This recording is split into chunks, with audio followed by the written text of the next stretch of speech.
Bom dia! Estamos aqui para mais uma leitura do livro de Gênesis. Estamos hoje no capítulo 46. Foi muito emocionante, né? O último capítulo 45, quando José se revela aos seus irmãos e manda para o pai todas aquelas carruagens, né, para ele descer ao Egito. Esaú estava lá em Canaã. Nessa época, nesses episódios aqui, eles estavam mais ou menos perto, mas agora Jacó vai sair de Canaã e vai para o Egito. A Bíblia chama isso de descida. Desceu. Em todos os sentidos, gente. Quando nós saímos da promessa, a gente desce. E foi exatamente isso que aconteceu com Jacó. Ele saiu e desceu. Agora você pensa assim, não, Miriam, mas ele não tinha opção.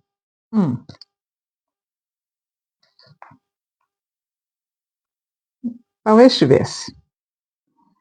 Mas o coração de Jacó queria ver José. E José não poderia sair do Egito. Estavam em plena crise. E aí é assim que o Eterno trabalha. Ele coloca a gente em situações que não tem como escapar. Gente, isso é sério. O Eterno nos coloca em situações que é difícil escapar. A decisão tem que ser tomada de uma forma racional e não emocional ou pelo coração. A palavra diz que do coração do homem saem todas as coisas não desejáveis. O coração do homem é enganoso. E Jacó aqui, e José também, foram pelo coração e desceram para o Egito.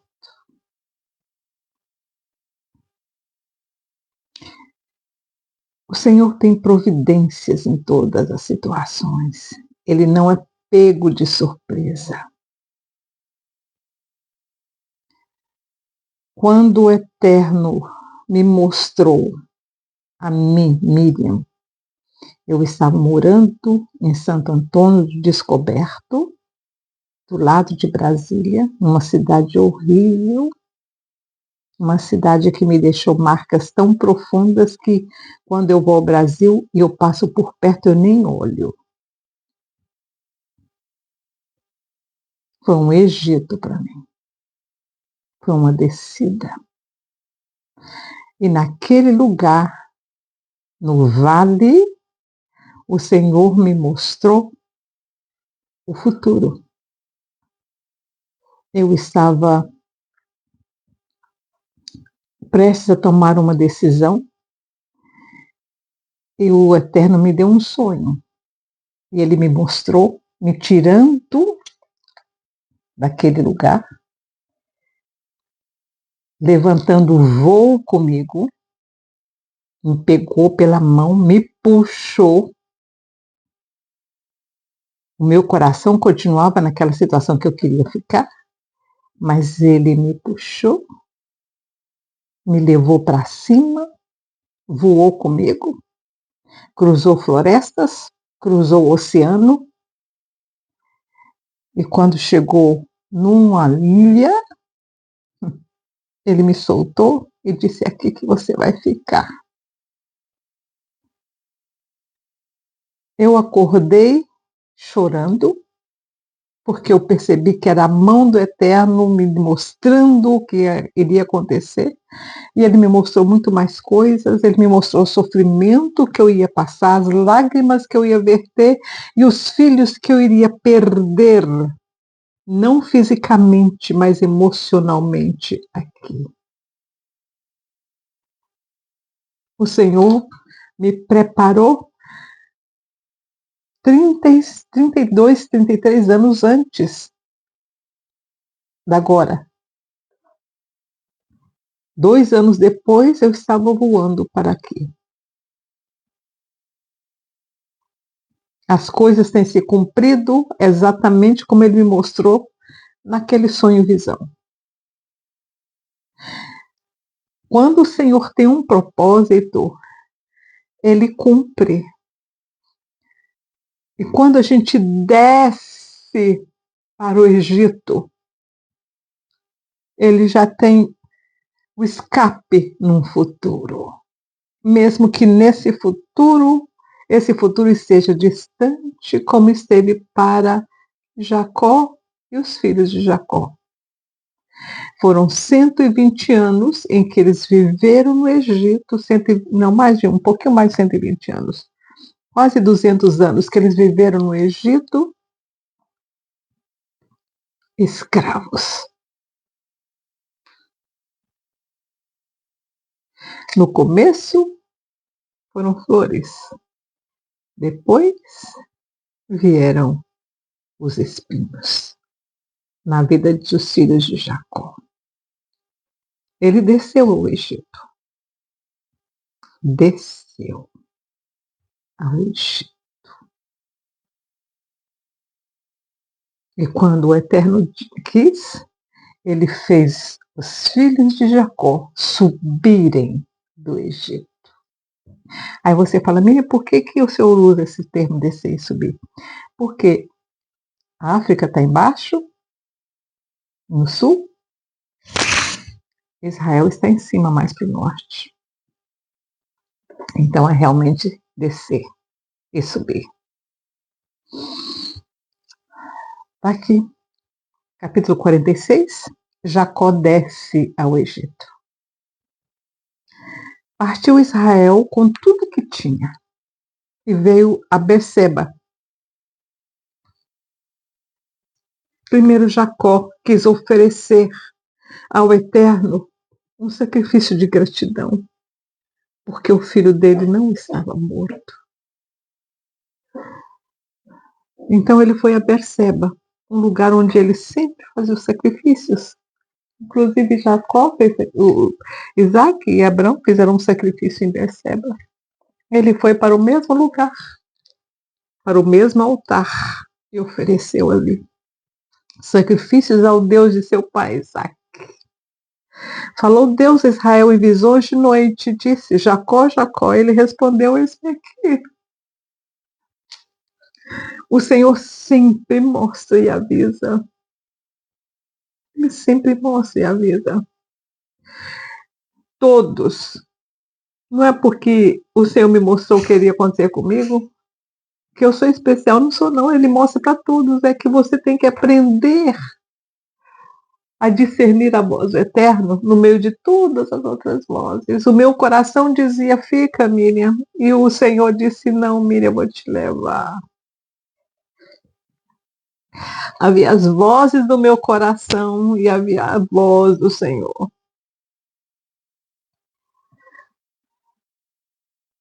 Disse Deus, eu sou Deus, eu sou Deus. Aniel, assim, em hebraico, Aniel,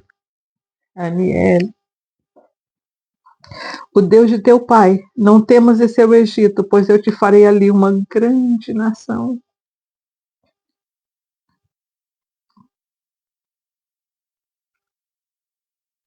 Jacó sabia que ele estava descendo, e Jacó sabia que ele não queria descer para o Egito. Mas o Senhor disse, eu não temas descer ao Egito, pois eu te farei ali uma grande nação. O Senhor deu uma compensação a Jacó. Eu vou fazer você frutificar no Egito.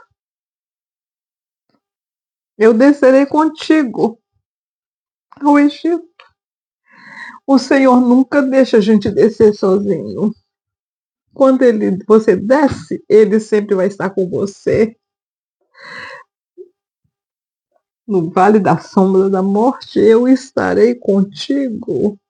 Eu sou o teu cajado, eu sou o teu consolo. Consolo. Quando o Senhor diz eu sou o teu consolo, significa que vai haver sofrimento. Só precisa ser consolado quem passa por sofrimento. Versículo 4: eu descerei contigo ao Egito e certamente te farei tornar a subir. O Senhor disse: eu vou descer com você, depois eu vou subir com você. E foi o que ele fez. E José porá a sua mão sobre os teus olhos. Quer dizer, José vai ser aquele que vai ver você partir. Vai estar com você quando eu te recolher. Então se levantou Jacó de Berseba, e os filhos de Israel levaram a seu pai Jacó e seus meninos e suas mulheres os carros que Faraó enviara para o levar. Só depois que Jacó teve a visão que o Senhor falou com ele, é que ele se dispôs realmente a descer. Por certo, Jacó disse: eu não vou descer para o Egito se o Senhor não for. E aí, quando o Senhor disse: eu vou estar com você, eu vou descer com você, depois eu vou subir com você, com seus filhos, para aqui novamente. Aí ele disse: então eu vou. Então eu vou. Desculpa, gente, mas é porque a gente vai vendo, né, as situações que aconteceram.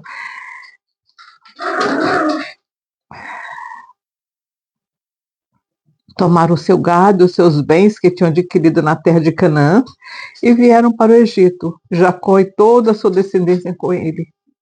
E os seus filhos e os filhos dos seus filhos com ele, e as suas filhas, as filhas de seus filhos e toda a sua descendência, levou-os consigo para o Egito. São estes os nomes dos filhos de Israel que vieram para o Egito: Jacó e seus filhos, Ruben, o primogênito de Jacó. Os filhos de Ruben, Enoque, Palu, Hezron e Carmi. E os filhos de Simeão, Gemuel, Jasmim, Oade, Joaquim, Zoai, Saul, filho de uma mulher cananeia. Quer dizer, essa mulher não devia estar junto. Essa mulher era uma outra, né?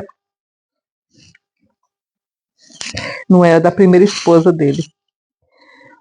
E os filhos de Levi, Gerson, Coate e Merari. E os filhos de Judá, Onã, Selá, Perez e Zerá. E Onã, porém, morreram na terra de Canaã. Esses aqui são os dois que morreram, né? Na terra de Canaã. E os filhos de Perez foram Esrom e Ramul.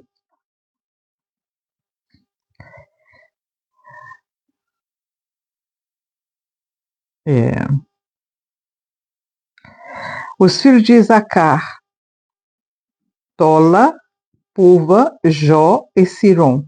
Isacar. Eu nunca lembro esse nome dos filhos de Jacó. Eu nunca lembro de Isacar. É uma tribo que não se destacou tanto, né?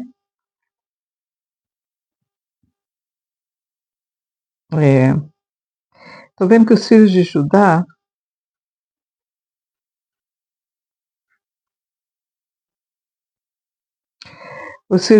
ele ficou, porque lembra que ele tinha um menorzinho que ele não quis dar para a mulher, para a nora dele? Então esse aí era o Selá. Perez e Zerá, que foram os filhos da menina, né?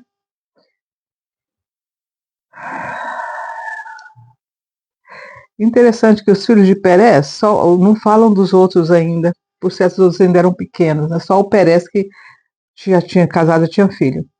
Os filhos de Sacar, Tola, Puva, Jó e Sihon. Os filhos de Zebulon, Sered, Elon e Jaleel. Foram esses os filhos de Lia, que ela deu a Jacó em Padanã. além de Diná, sua filha. Todas as pessoas de seus filhos e de suas filhas foram 33. Os filhos de Gades, Ifion, Ragi, Suni, Ebon, Eri, Herode e Areli. Nossa, esse Gade teve muito filho, hein? 1, 2, 3, 4, 5, 6, 7 filhos. Os filhos de Aser, Ina, Isvan, isso aqui também tem. Ina, Isvan, Isvi, Berias e Será, irmã dele. Será era uma menina. Os filhos de Berias, Herbe e Maquiel. Foram esses os filhos de Zilpo, o qual Labão deu a sua filha Elia. Esses ela deu a Jacó, a todos os descendentes, e ao todo 16 pessoas. Gente, esses foram os que desceram para o Egito. Depois os outros foram casando e foram tendo mais filhos, né, gente? Os filhos de Raquel, mulher de Jacó, José e Benjamim. Nasceram a José na terra do Egito, Manassés e Efraim, que ele deu a Senate, filho de Potífera, sacerdote de On. Os filhos de Benjamim, Bela, Baquer, Asbel, Gera, Naamã, Ei, Romupim. Gente, o Benjamim teve muito filho, nossa, olha aqui. Bela, Bequer, Asbel, Gera, Naamã, Ei, Ros, Mupim, Rupim e Arde. Nossa, ele teve filho por José, viu? 1, 2, 3, 4, 5, 6, 7, 8, 9, 10, 11. Ele fez igual o pai dele. 1, 2, 3, 4, 5, 6, 7, 8, 9, 10. Fora as mulheres, né, gente? Isso aqui só os homens. O Benjamim gostava, hein? Foram esses os filhos de Raquel que nasceram a Jacó, ao todo 14 almas. Os filhos de Dan, Russim. Os filhos de Naftali, o filho de Dan, Russim. Os filhos de Naftali, Jezeel, Guni, Jezé e Silém. Foram esses os filhos de Bila, a qual Labão deu a sua filha Raquel. O Dan, o filho de Dan, só teve um, Russim. Interessante, o Dan só teve um filho. O Naftali já teve 4. Foram esses os filhos de Bila, a qual Labão deu a sua filha Raquel, que deu esse a Jacó, ao todo 7 pessoas. Pouquinho, né? Todos os que vieram com Jacó para o Egito e saíram da sua coxa, fora as mulheres, os filhos de Jacó. Foram 66 pessoas, 66 pessoas. Com os 2 filhos de José que nasceram no Egito, todas as pessoas da casa de Jacó que vieram para o Egito foram 70. Aqui eles estão contando com José, com os 2 filhos de José e a mulher de José. Por isso que deu 70.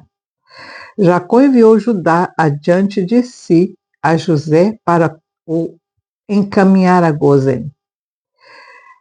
Quando chegaram à terra de Gozen, José aprontou seu carro e subiu ao encontro de Israel, seu pai, a Gozen. E tendo-se-lhe apresentado, lançou-se ao seu pescoço e chorou sobre o seu pescoço longo tempo. Disse Israel a José: já posso morrer, pois vi o teu rosto e ainda vives.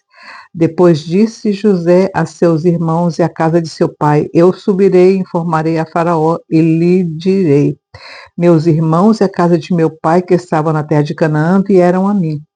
Os homens são pastores, são homens de gado, e trouxeram consigo os seus rebanhos, o seu gado e tudo que tem. Quando o Faraó vos chamar e perguntar qual é a vossa ocupação, respondereis: teus servos foram homens de gado desde a nossa mocidade até agora, tanto nós como os nossos pais, para que habiteis na terra de Gozen, pois todos os pastores são abominação para os egípcios. Vocês estão vendo aí, nesse capítulo 46, uma outra fobia, né? Vamos dizer assim. Uma outra fobia. Até hoje os egípcios não são pastores. Você pode ver, as únicas coisas que você vê lá são os rebanhos, né, de ovelhas e camelo. Não tem muito gado no Egito. Então eles não gostavam de gente que cuidava de animais. Estranho, né, gente? Responder. Olha aqui, no final do versículo 34. Para que habiteis na terra de Cozem, pois todos os pastores são abominação para os egípcios. Situação complicada, né? A gente já vê por aqui por que os egípcios tinham, depois da morte de José, eles começaram a ter problemas com os judeus, com os filhos de Jacó, com os israelitas. É muito interessante esses detalhes de civilizações, né? Cada país tem a sua própria, seus próprios problemas, né? Ontem eu recebi um vídeo que me deixou bem, assim, pensando como nós estamos ainda distantes, né, duas moças americanas que estavam em Israel e elas estavam andando por lá e elas estavam num bairro muito, muito interessante, porque quando eu vou em Israel também eu ando é, pelos bairros judeus assim bem ortodoxos e eu nunca tive problema, né? Mas talvez eu não sei o que elas estavam fazendo, que elas foram humilhadas e crianças chutando elas, porque por elas serem cristãs, né? Daqueles bem radicais, ortodoxos radicais. A gente tem que ter sabedoria, gente, quando a gente entra em certos lugares, tá? Por exemplo, eu já estive numa cidadezinha lá em Chipre, que é bem muçulmana. Aliás, a terra de Barnabé, onde Barnabé morreu arrastado por animais. E as carnes deles foram espatifando pela rua. Eu estive lá, na terra onde ele morreu, assim, nessa situação. Eles, nessa área de Chipre, essa área de Chipre no norte de Chipre é muçulmana. Todos os templos, olha, eles tinham 346 templos nessa área. Só naquela área. Que os primeiros cristãos, né, os primeiros padres e os primeiros bispos de Chipre construíram, eles derrubaram quase todos e os que restaram, eles tiveram a capacidade de enterrar um muçulmano dentro das igrejas.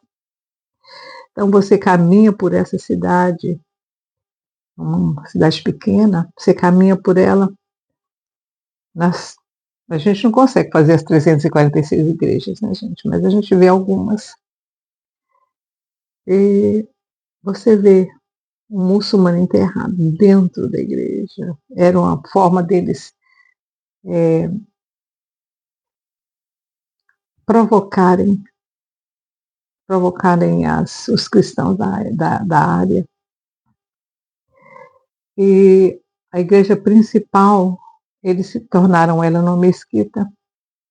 Quando você entra, você vê ainda o altar, tudo, mas está tudo vazio, porque eles arrancaram tudo de dentro e fizeram dela uma mesquita. Quando você entra numa mesquita, você tem que tirar o sapato, você entra descalço. E eu fiz o ritual todinho, entrei, mas lá dentro eu orei, Eu orei, eu pedi a misericórdia do Eterno e eu profetizei dentro daquela igreja, baixinho, baixinho. Eu me ajoelhei diante daquele altar e eu profetizei que aquele lugar ainda, ainda vai servir de louvor ao Eterno. Eu profetizei para aquele lugar que ele vai ser restabelecido, restaurado como um lugar de adoração ao Eterno e a Jesus de Nazaré. Mas eu fiz isso no silêncio, porque a gente tem que ter sabedoria. Todas as vezes que eu vou lá em Jerusalém, eu vou no muro, eu entro lá dentro, embaixo do muro, que só pode entrar judeu. Eu pareço judia, não é porque tenho descendência. Eu entro lá e oro lá dentro, mas eu oro em silêncio e choro no pé do Eterno. Choro no pé de Jesus de Nazaré. Mas eu faço isso no silêncio, ninguém precisa saber, o Senhor sabe. O Senhor está ali comigo, então você tem que ter sabedoria. Não adianta afrontar. Afrontação não leva a nada. Nós temos que aprender a ser sábios. Então, quando você for a Israel, a Jerusalém, e você tem um crucifixo, tampa, põe dentro da roupa, porque eles não aceitam que você demonstre, mas está lá dentro, você sabe.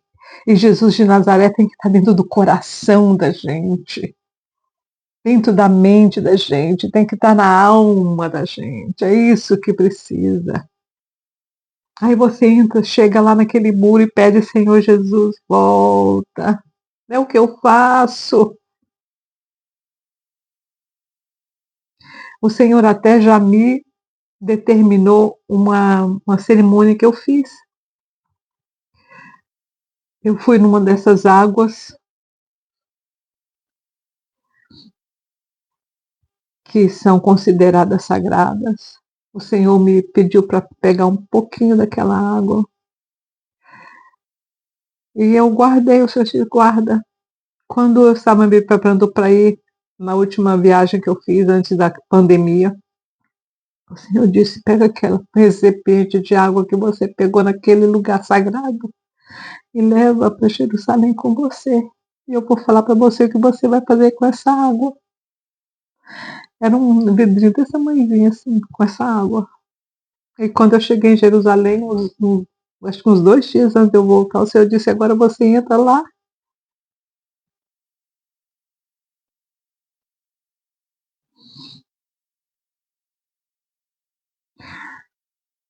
Aonde está a água que vai descer do templo de Jerusalém?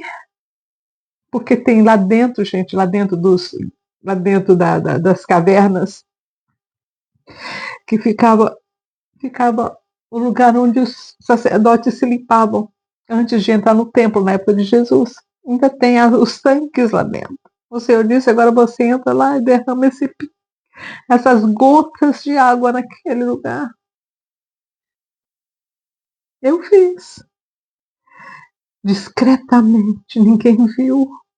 Tem algumas mulheres também rezando ali, ninguém viu. Nem precisava ver. Porque aquilo era o que o Senhor havia me dito para fazer. E eu fiz, eu obedeci.